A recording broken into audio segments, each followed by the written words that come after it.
섹터 다이얼은 시계의 미학과 기능성을 완벽하게 결합한 결과물입니다. 그 디자인은 단순하면서도 우아하며 한눈에 보기에도 깔끔하고 세련되게 보입니다. 섹터 다이얼은 시간을 정확하게 표시하는 동시에 시계의 디자인을 특별하게 만들어주는 역할을 합니다. 해당 다이얼 디자인은 각 구역의 시간을 표시하는 데 도움을 주고 있습니다.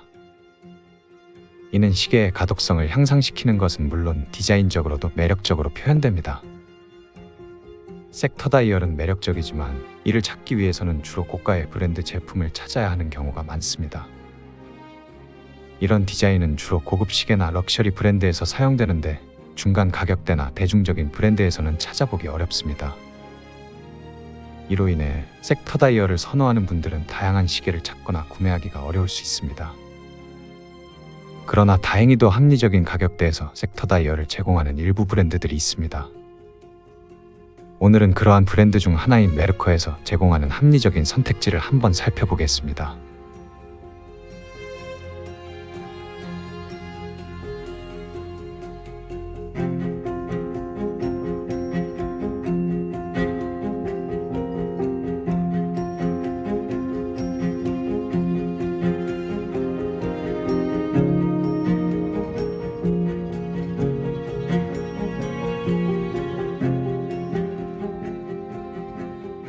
더 타임 트래블러입니다. 오늘 리뷰할 브랜드는 메르커, 제품명은 레비 레드 12입니다. 이 시계는 전형적인 섹터 다이얼의 디자인을 유지하면서도 추가적인 레트로 감성을 더해 40년대로 돌아간 듯한 분위기를 자아냅니다. 케이스의 전체적인 브러쉬 처리와 38mm의 적당한 크기는 매력적입니다. 또한 러그 트러그의 길이가 46mm로 케이스와 잘 어울리며 베젤에서 미드 케이스로 이어지는 부분이 레이어 처리가 되어 케이스의 명목상 직경이 38mm이지만 조금 더 작게 체감됩니다. 다이얼을 보호하는 글래스로는 도명의 K1 강화 미네랄 크리스탈을 선택했습니다. 일반적으로 시계 유리를 두터운 도명으로 처리할 경우 시계가 더 두꺼워질 수 있는데요. 그러나 해당 시계와 같이 박스돔의 형태와 높이를 케이스 디자인의 일부로 반영한다면 오히려 박스돔 형태의 글래스가 시계의 두께를 줄이는 데 도움이 될 수 있습니다. 글래스가 다이얼을 보호하는 박스처럼 솟아올라 있기 때문에 핸즈가 들어가는 충분한 공간을 확보할 수 있기 때문입니다. 이 시계는 다이얼의 높이와 베젤의 높이가 큰 차이가 없어서 로어가 거의 존재하지 않고 오히려 시분 초침이 베젤보다 살짝 더 높아 보입니다. 만약 평면 유리를 사용했다면 시분 초침을 안전하게 커버하기 위해 케이스 두께를 늘려야 했을 텐데 이 시계는 이러한 기교를 통해 케이스의 두께를 줄였습니다.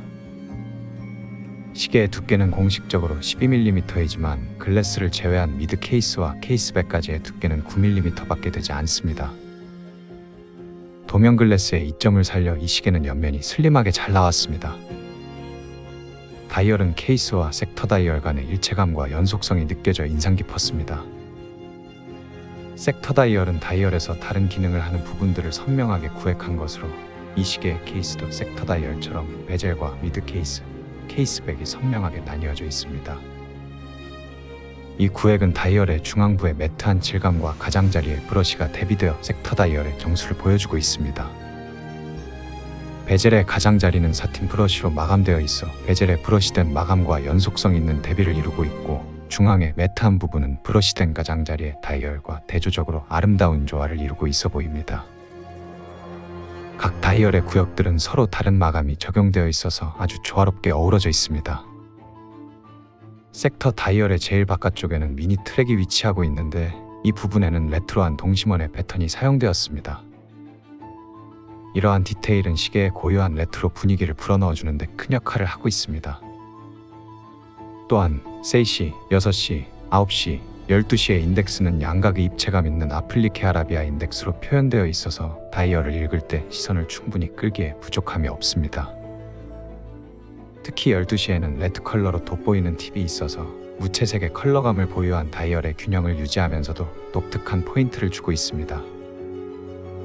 이런 다양한 디테일들이 시계를 더욱 매력적으로 만들어주고 독특한 개성을 돋보이게 해주는 것 같습니다. 나머지 아워트랙은 바 형태의 프린팅으로 마무리되었습니다. 이 부분들은 세련된 디자인과 아름다운 비율을 유지하면서도 미니 트랙과 아워 트랙의 크기, 로고의 위치와 크기까지 세밀하게 고려된 것으로 느껴집니다. 특히 다이얼의 중앙에는 십자 표시가 있어서 섹터 다이얼의 정수를 명확하게 보여주고 있습니다. 이런 작은 디테일들이 모두 함께 어우러져 시계를 더욱 완성도 있게 만들어주고 있으며 섹터 다이얼의 아름다운 비율을 충분히 표현하고 있습니다. 해당 가격대에서는 구운 핸즈를 기대하기는 어렵겠지만 그 느낌을 유사하게 나타낼 수 있는 IP 코팅 처리된 블루 리프 핸즈가 사용되어 고전적인 느낌을 살려주고 있습니다. 이런 사소한 디테일은 가격대를 상회하는 고급스러움을 전달해주기엔 충분합니다.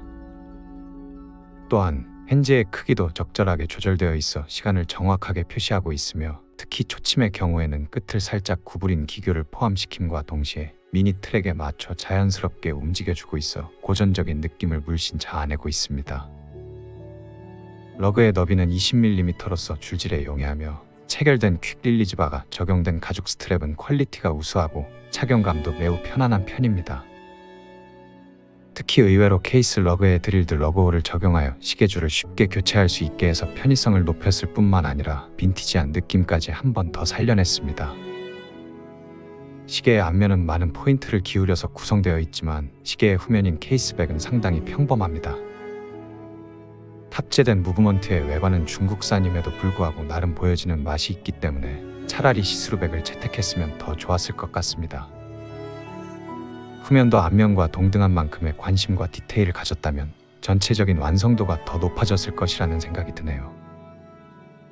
무브먼트는 통지사의 MOLD 수동 메커니컬 무브먼트로 21,600회의 진동수와 약 40시간의 파워 리저브를 지원합니다. 그러나 해킹 기능이 없기 때문에 정확한 시간 맞추기는 조금 어려울 수 있습니다. 또한 수동 무브먼트로서 로터가 없기 때문에 매일 태엽을 감아주어야 하는 번거로움이 있습니다. 그러나 역시 시계의 호가로서 수동 무브먼트를 관리하는 감성으로 해석이 가능하기에 저에게는 크게 단점으로 다가오지는 않습니다. 메르커는 최근 특별한 디자인을 살리기 위한 노력을 보여주고 있습니다. 특히 이전에 소개했던 PR 파울 모델에서도 그런 노력이 뚜렷하게 드러났었습니다. 그들의 시계에는 색다른 요소가 반영되어 있으며 특히 40년대의 섹터 다이얼 디자인을 시계에 적용한 것은 매우 인상적이었습니다. 메르커는 합리적인 가격에 좋은 품질과 나름 독창적인 디자인을 제공하고 있으며 특히 섹터 다이얼 컬렉션은 합리적인 가격에 매력적인 요소를 충분히 담고 있는 것은 분명해 보입니다. 더 타임 트래블러였습니다. 감사합니다.